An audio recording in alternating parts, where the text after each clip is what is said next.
Open the pod bay doors, Doc. I'm sorry, Dave. I'm afraid I can't do that. What would you do with a brain if you had one? Do? Why, if I had a brain, I could... Miles per hour. I could while away. 46, 56 degrees.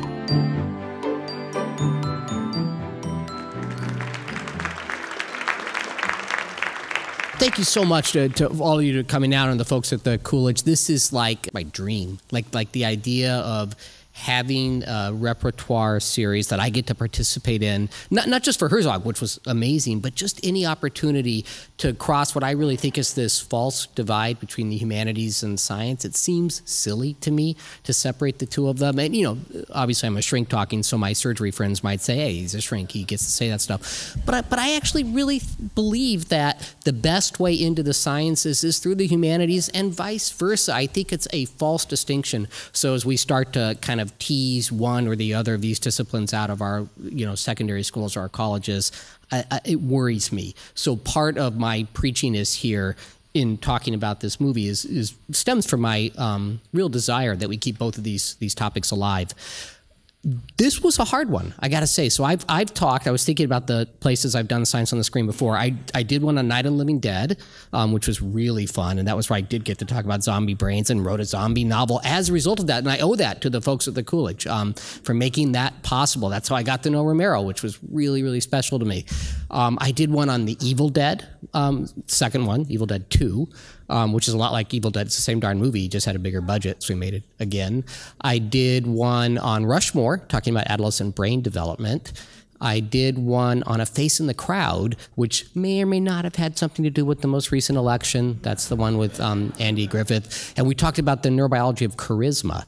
All of those in some ways lent themselves to science. This one's harder. Okay, this one, if we want to move away from just talking about why people do extreme things, as the protagonist in this film does, and instead talk about generally why a movie like this moves us as it does. And it's a very moving film. How many folks have seen it before? Just curious.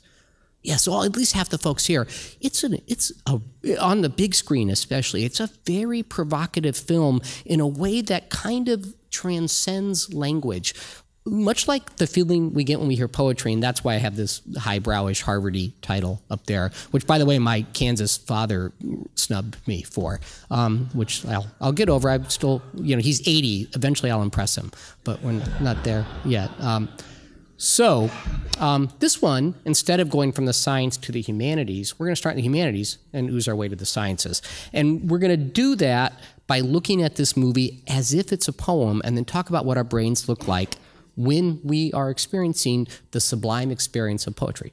And I'm going to try and make that relate to the movie itself, and we'll do all that in about 20 minutes, 25 minutes. Now, before we get started, there is a gargantuan caveat. I had the pleasure of meeting Mr. Herzog back in early February when he was here.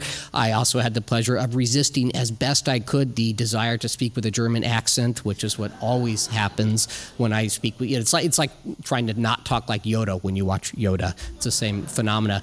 He was amazing. And then I started doing research about him, more than I knew just, you know, as a sort of film enthusiast. And I found this interview he did with GQ back in 2011 where he did not seem very fond of what I ostensibly do for a living. This is the busiest slide I'm going to show you. I am going to read it out loud. I will not read it with a German accent, but you'll see why I bring some caution to this event. I think psychology and self-reflection is one of the major catastrophes of the 20th century. A major, major mistake. And it's only one of the mistakes of the 20th century, which makes me think that the 20th century in its entirety was a mistake. And then he equates this to the Spanish Inquisition. The Spanish Inquisition had one goal: to eradicate all traces of Muslim faith on the soil of Spain, and hence you had to confess and proclaim the innermost, deepest nature of your faith to the commission. And almost as a parallel event, explaining and scrutinizing the human soul into all its niches and crooks and abysses and dark corners is not doing good to humans. We have to have our dark corners and the unexplained. We will become uninhabitable in a way an apartment becomes uninhabitable if you illuminate every single dark corner and under the table and wherever. You cannot live in a house like this anymore, and you cannot live with a person anymore, let's say in a marriage or a deep friendship. If everything is illuminated or explained or put on the table, there is something profoundly wrong. It's a mistake. Try telling this to my mom. That's cool. It's a fundamentally wrong approach towards human beings. So he said this about what I do. I mean, I'm a psychiatrist. That's what I did. But I was thinking, okay, I'm going to get before I went to medical school, I was a high school English teacher. And I started looking at this sentence, and I thought, you know what? I'm a little bit more comfortable with this because his grammar is not correct. So, and I think we could draw something from that. Herzog uses the singular verb is, following a compound subject, psychology and self-reflection. It should be are, unless in his mind, and granted it's his second language, I can't do this in German what he did in English, but unless in his mind they're the same thing, and I don't think they are. So if he's making the case that psychology and self-reflection are one and the same, then he gets to use that singular verb. But that's actually a place where I disagree with him. I think if we confuse psychology, the study, or psychiatry, the study of what makes us behave in the way we do, what we leave out are those dark corners that he's talking about, those ambiguities that make us uniquely personal. And that's what we see in this movie, and that's what we see in each other. That's what we see in our partners. That's actually what makes the people that we decide to spend our lives with interesting. It's not the things you know, it's the things that you find out or maybe never even quite understand. To me, that's where the poetry comes in. So I think that we can study the self, but that's not the same thing as understanding every self that we study. And that, to me, reminds me an awful lot of the study of poetry. So that's my sort of roundabout way of getting us to poems. If you think about it, we can all diagnose a poem, right? You can look at a sonnet, and if it's ABBA, ABBA, BCE, BCE, you can say that's a Petrarchan sonnet. That's the diagnosis. It meets the objective criteria for a Petrarchan sonnet.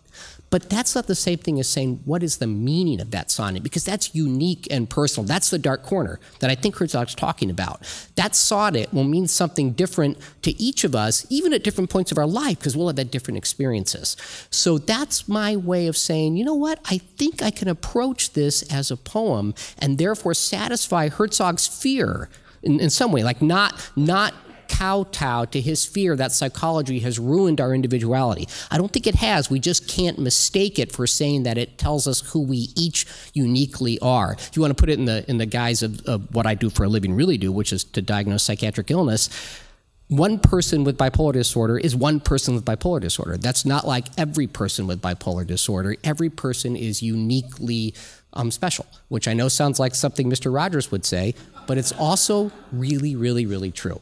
So, my approach to this talk is to approach Timothy in Grizzly Man as if he's a poem. And it really is a poetic movie when you see it. It leaves you with a feeling before it leaves you with an understanding, which is what the neurobiology of poetry shows us. And there is a neurobiology of that, which I'm going to introduce you to in a second. But before we get there, I have to do a caveat. I'm required to do a caveat, actually, by my professional society. This is a caveat that we have been talking about a lot lately in the press in psychiatry. Does the Goldwater Rule apply here? So the Goldwater Rule, as you guys may know if you've been listening, watching the news lately, when Barry Goldwater ran for president, before I was born, there were a number of psychiatrists and psychologists, mental health clinicians, who said, this guy's not fit to run. And then the American Psychiatric Association, in response to that, said, you know what? It's not really ethical to say that he's not fit to run, because if you've examined him enough to know that he's not fit to run, then you're violating his confidentiality by commenting. And if you haven't examined him, then you have no right saying whether you think he's fit to run. We can argue about whether this is an appropriate or inappropriate stance for mental health clinicians in the current circumstances. I'm not going to go there. But it does make me think, am I violating that professional standard that still stands for the American Psychiatric Association by diagnosing or at least thinking out loud about what motivates Timothy, the protagonist of Grizzly Man? I don't think I am, and here's why. It's not just any Timothy that we're talking about. It's not even the Timothy in real life that we're talking about. We're talking about Herzog's interpretation of Timothy. That's the really cool thing about this movie. Herzog didn't film this, as you guys may know. He had 100+ hours of film, and he took out 2 hours of film. He created a story. And he's even said that his documentary films are really feature films disguised as documentaries. So this becomes very meta after a while, right? This is my interpretation of Herzog's interpretation of Timothy.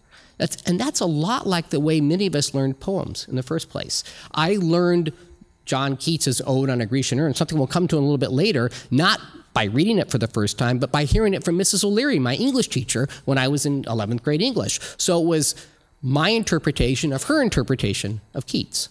So in that sense, I think I'm not violating the Goldwater Rule, and we can proceed with a neurobiologic exploration of what our brains are like on poems. And by doing that, we can say this is what our brains are like when we watch this amazing movie you're about to see. So what are our brains like? When we hear poems, there's a lot of studies that have actually looked at this. They all come from the cognitive neuroscience literature. There's a couple of findings that show up over and over again. What they do is they put folks in a functional MRI scanner, and you look at where the brain uses up oxygen, or you might tag water. You're looking for increased metabolism in the brain and saying this region neuroanatomically of the brain is associated with this particular function. If it's that much more active when you hear poetry, for example, we think that's what poetry does to the brain. There's a little bit of specious logic there. We just know that one correlates with the other, but you can draw conclusions from it. So the first finding is that the nucleus accumbens, which is the region of the brain that receives these dopaminergic projections from the ventral tegmental area, the reward projections, the same projections that get stimulated when if you smoke a cigarette, when you make love, when you use cocaine, when you watch a TV show that you really like, those same exact feelings get stimulated. So there is a strong and powerful reward that's triggered upon hearing poetry. And what's interesting about the literature on poetry, which differentiates it from the literature on music, because the same findings have been found with music. When you have people listen to music that they find very, very moving in the functional MRI scanner, you see the nucleus accumbens light up. What you find is that poetry that inspires a negative affect, negative emotional response, you're almost repulsed by it, has an equally powerful response from the nucleus accumbens, which is really interesting. And explains why explains my favorite genre of movie is horror films, and explains in some ways why we like these kinds of experiences, or why certain poems that we might find very distasteful also persist and maybe even last longer. The other finding is that experimenter-chosen poetry, that means poems that the people in the scanners haven't heard before. So not poems that they know, because then you would trigger different regions of the brain because they'd remember it. Experimenter-chosen poems actually activate the regions of the brain that are associated with introspection first. That's the prefrontal area as opposed to the frontal area. And from there, it also activates more right brain than left brain for 97% of the population, since most of us are left brain dominant. That means we have language on the left side. So the right part of the brain, especially the right parietal lobe, is associated with our love of patterns. It doesn't have anything to do with language. It has to do with patterns and shapes and art. And there's a lot of studies that say whether right brain dominance, and it's a little bit of pop culture psychology, but it also holds up pretty well in the neuroscientific literature, both with EEG studies and with MRIs.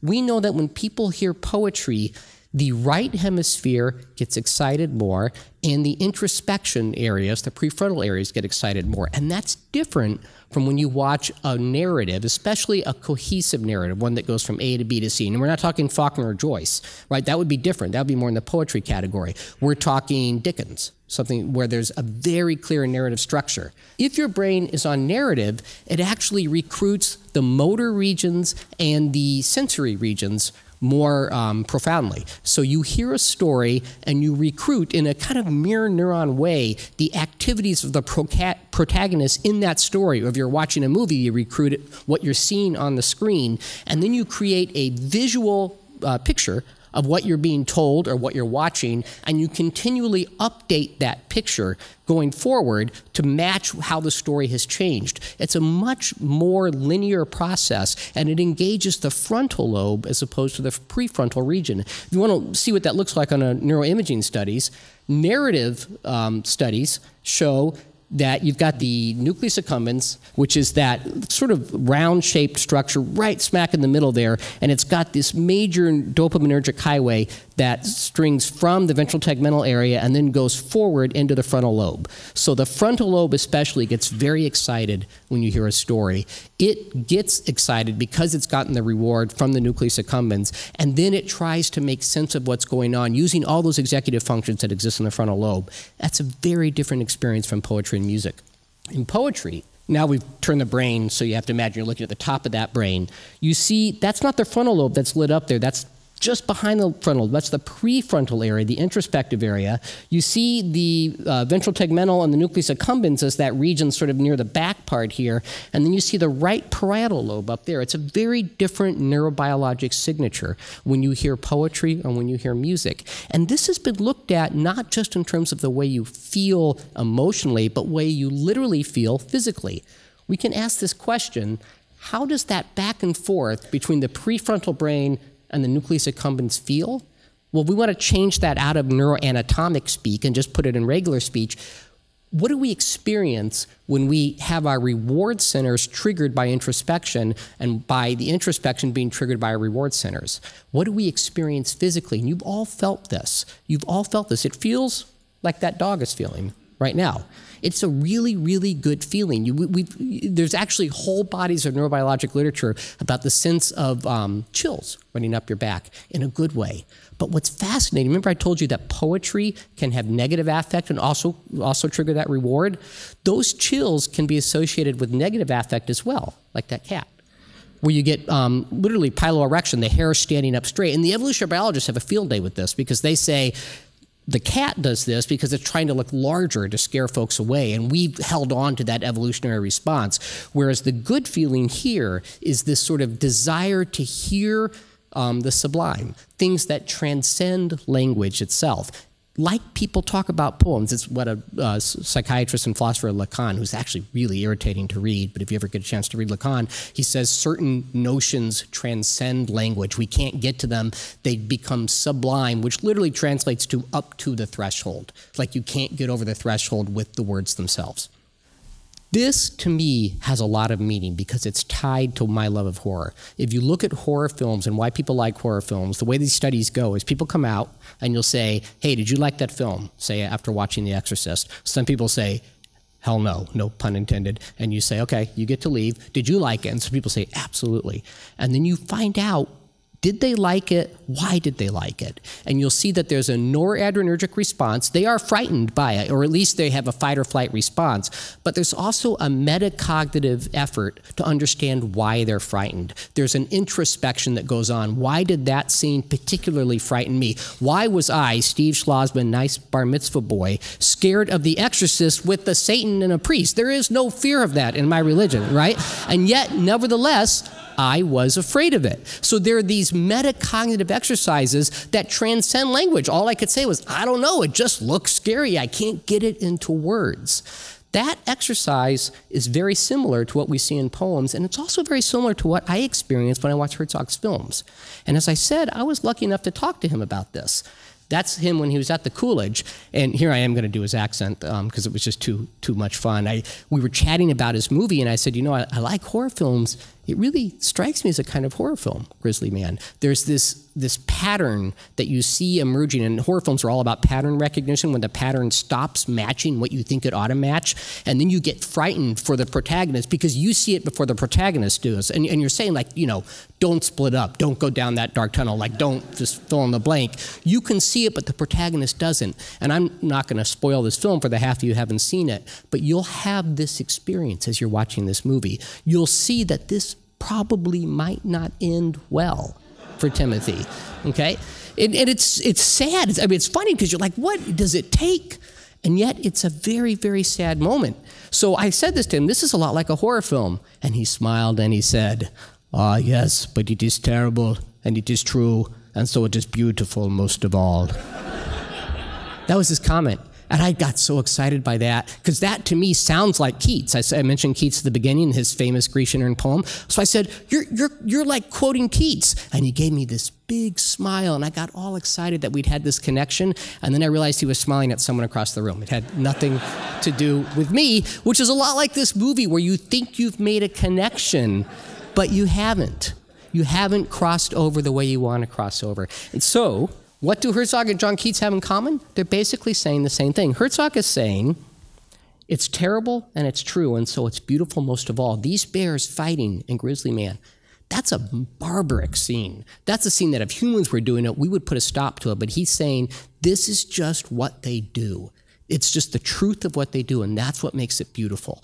And if you watch his movie, it's visually arresting. It's such a gorgeous movie, and it's very, very similar to that famous last line of Ode on a Grecian Urn that Keats said, beauty is truth, truth, beauty, that's all you need to know, all you know on earth, all you need to know. And I've always wondered, and this talk gave me the reason to sort of look for it, what urn was he talking about? What was he talking about? A specific urn? And it turns out, no, most of the scholars say he was actually talking about all of art. Any work of art that has this kind of sublime beauty that transcends language. A lot like poetry, a lot like trying to ask somebody, give me the scientific proof that the Sistine Chapel is beautiful. You can't. But for some reason, certain paintings last and other paintings don't. Certain poems last and other poems don't. Something happens and we have an experience, we have that feeling on the back of our neck that's well documented in the neurobiology, that's well documented when you watch this film, that actually makes these films stick around more than other films. There's a lot of films out there about people who cross this nature-human threshold, but Grizzly Man is something special.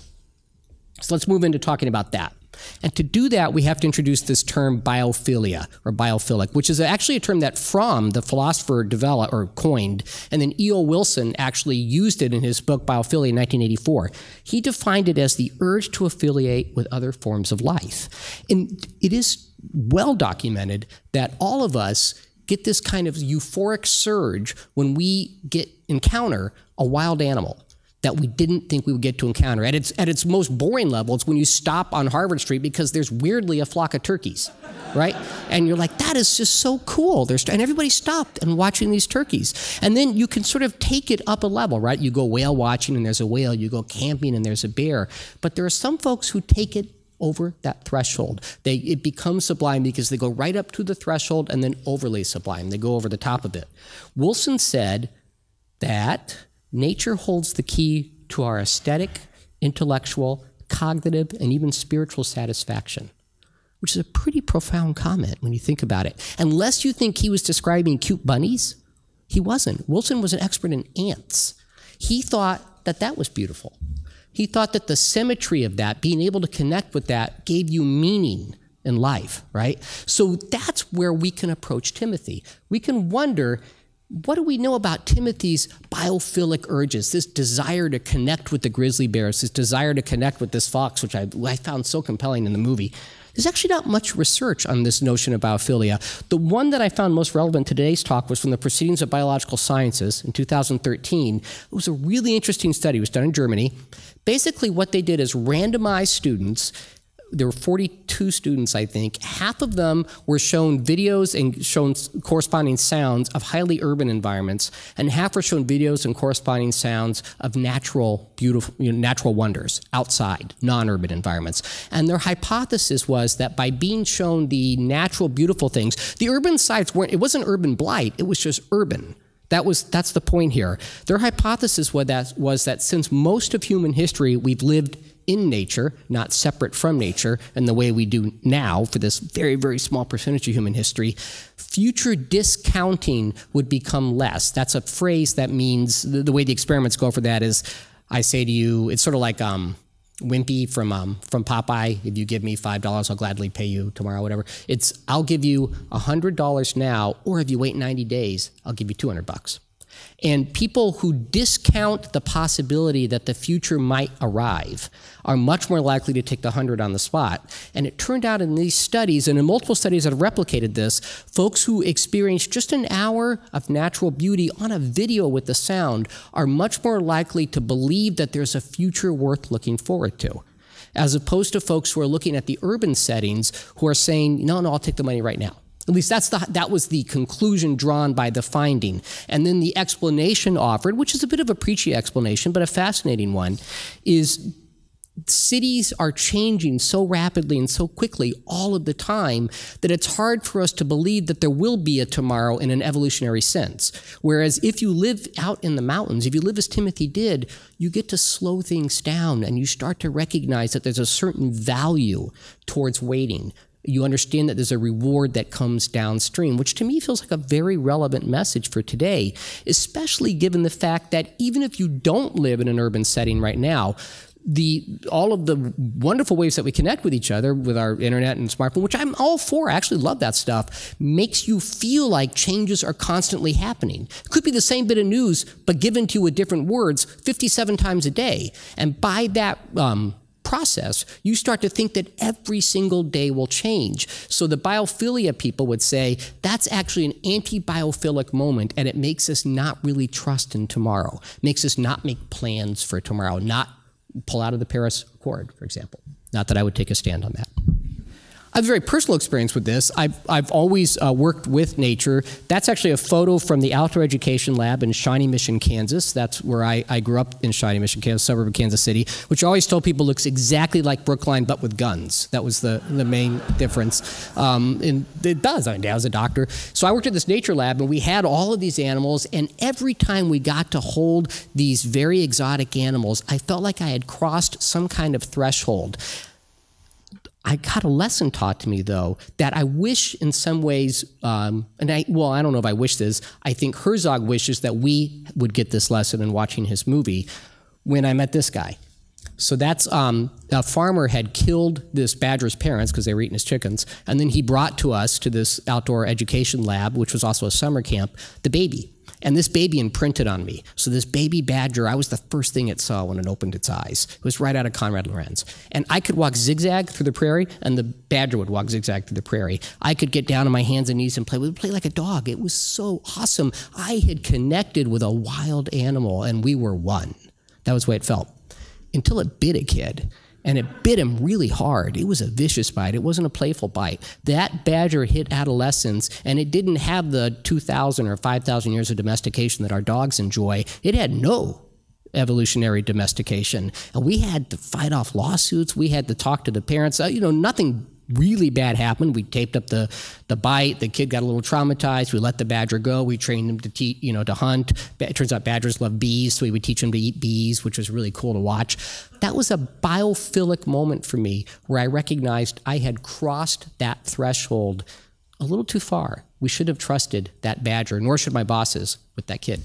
Now, can we combine that with the neurobiology of extreme experiences? Absolutely. That's actually a little bit more routine in the neuroscience world. We know that adolescents are much more likely to seek out thrills, in part because the pathways that connect to their frontal lobes, the region of the brain that tells them not to, are not well insulated. So they have lots of rewards for actually doing dumb things, and they have very little rewards for not doing dumb things. And the evolutionary biologists will explain that by saying that's the way they get permission to grow up and leave the house. Because they have to take these risks. They have to, and we hope they don't die. I have a daughter who's a senior in high school right now. We're so far so good, but it's a very scary thing to take care of kids because we know that that frontal part of their brain isn't as developed. The question is, do people who seek thrills, do those folks in the Olympics who do the ski jumping, do they do some way to take their frontal lobe offline, or do they actually engage their frontal lobe that much more in order to safely take the risk? And it turns out when you study those folks, the answers are all over the map. Some people take their frontal lobes offline. Some people actually massively engage their frontal lobes. The best example of this is the first lunar landing, where one of the astronauts' pulse went up to like the 120s, 130s. The other one stuck around at 60. They both were cool as a cucumber, but they had very different physiologic responses, which were directly related to brain function. So we have this metacognitive literature as well. Adolescents are intensely introspective. Might be why adolescents find their love of horror at that age. The average age the people first like horror films is age 11. And then the reward response regions of the brain in adolescence are much, much, much more defined than are the higher areas of the brain. We adults are much less likely to take the same risk. If somebody says, I dare you to drink 2,000 shots of tequila, you say, no, I'm going to go home and watch a rerun of Lost. Whereas kids might be much more likely to say, yeah, especially in a hotly affective environment, in an emotionally affective environment. Now, we know that this can then lead us on this spectrum from seeking out the novel, stopping to look at the turkeys on Harvard Avenue, to seeking out the sort of incredibly novel, stopping to say, see a fox when you see it run across the woods, maybe at, in one of the parks around here, to really taking it too far. And that's kind of Herzog's message, or at least one of the messages he suggests in this movie that we're about to see. If you want a great example of that in art, this happens all the time in art. So in the movie world, this, by the way, is just an excuse I have for working in one of my very favorite bad movies ever into a talk. So the first one is a fantastic movie. If you want a movie that shows you amazing novelty and also sends chills up your spine, you watch that scene over and over and over again. So that's John Boorman's Deliverance. That's the banjo scene. I cannot watch that scene enough. And every time I see that scene, I get chills up my spine. Now, Boorman, after he made that movie, it was an immense critical success. They said, do whatever you want, man. We're going to give you a gargantuan budget. It's 1974. Get whatever actor you want. Make whatever film you want. So he made novelty, but it gave us a different kind of feeling. He made this film. Anybody know what film that is? That's Zardoz. That's like my favorite how did it get made movie. Like, how did that ever get made? The suspenders and the Speedo, and how'd they get Sean Connery to do that? So in some ways, you can cross the threshold. And in many ways, if you read the critics, they say it was mostly Boorman's film to Boorman. It had nothing to do with an audience. He forgot about his audience. And fascinatingly, I think, although this could be a hypothesis, this is something that Herzog is suggesting about Timothy as well, even though he put himself on film. So just to summarize before we get to the film, watching extreme things, I think, is like experiencing a new poem. Whether you're watching the Olympics or whether you're watching Timothy in this movie, it transcends language. It becomes hard to actually describe.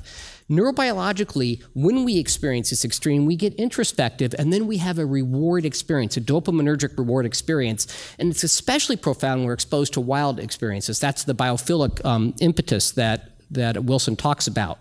That exposure makes us more aware of the possibility of waiting, that there's a future that we can look forward to. That's actually the strength, I think, of this film. It's possible, though, that these rewards can cross these thresholds and get us into trouble. That's kind of the uncomfortable hypothesis that Herzog's offering, and that he actually offers in a lot of the movies that he makes. So if you have a chance to come watch Fitzcarraldo, a lot of that movie is about, do we take things too far in the end? So that's what I had for you guys today. Please email me with any questions, and this is a great film. I'm so glad you're here. Thanks.